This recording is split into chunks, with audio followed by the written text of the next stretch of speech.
حضرت ابو ہریرہ رضی اللہ تعالیٰ عنہ بیان کرتے ہیں کہ میں نبی کریم صلی اللہ علیہ وآلہ وسلم کے پاس بیٹھا ہوا تھا کہ ایک عورت آئی اور وہ کہنے لگی کہ میرے خاوند نے مجھے طلاق دے دیا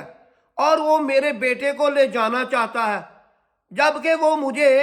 ابو انیبہ کے کنویں سے پانی لا کر بھی پلاتا ہے۔ تو نبی کریم صلی اللہ علیہ وآلہ وسلم نے ارشاد فرمایا، بسم اللہ الرحمن الرحیم، لاکھوں کروڑوں درود و سلام نبی کریم صلی اللہ علیہ وآلہ وسلم پر۔ حضرت حلال بن اسامہ رضی اللہ تعالیٰ عنہ بیان کرتے ہیں کہ اہل مدینہ کے آزاد کردہ غلام ابو ممونہ سلیمان بیان کرتے ہیں کہ حضرت ابو ہریرہ رضی اللہ تعالیٰ عنہ کے پاس بیٹھا ہوا تھا کہ ایک فارسی عورت آئی اور کہنے لگی کہ میرے خاوند نے مجھے طلاق دے دیا اور وہ میرے بیٹے کو لے جانا چاہتا ہے۔ تو حضرت ابو ہریرہ رضی اللہ تعالیٰ عنہ نے ارشاد فرمایا، کہتے ہیں کہ تم قرآن اندازی کر لو۔ تو اتنے میں اس کا خاوند آیا اور کہنے لگا، کون ہے جو میرے بیٹے کے متعلقہ جھگڑ رہی ہے؟ حضرت ابو ہریرہ رضی اللہ تعالیٰ عنہ بیان کرتے ہیں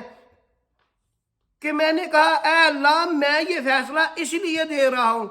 کہ میں نبی کریم صلی اللہ علیہ وآلہ وسلم کے پاس بیٹھا ہوا تھا کہ ایک عورت آئی اور کہنے لگی، یا رسول اللہ صلی اللہ علیہ وآلہ وسلم، میرا خاوند میرے بیٹے کو لے جانا چاہتا ہے، حالانکہ وہ مجھے بہت فائدہ دیتا ہے، مجھے ابو انیبہ کے کنویں سے میٹھا پانی لا کر پلاتا ہے۔ تو نبی کریم صلی اللہ علیہ وآلہ وسلم نے ارشاد فرمایا کہ تم قرآن اندازی کر لو۔ تو اس کا خاوند آیا اور کہنے لگا، کون ہے جو میرے بیٹے کے متعلقہ جھگڑ رہا ہے؟ تو رسول اللہ صلی اللہ علیہ وآلہ وسلم نے اس بچے سے کہا کہ یہ تیرا والد ہے اور یہ تیری والدہ ہے، ان دونوں میں سے تو جس کے ساتھ جانا چاہے چلا جائے۔ تو اس کا بیٹا اٹھا اور اپنی والدہ کا ہاتھ پکڑ لیا، گویا وہ اپنی والدہ کو منتخب کر لیا کہ میں اپنی والدہ کے ساتھ جاؤں گا۔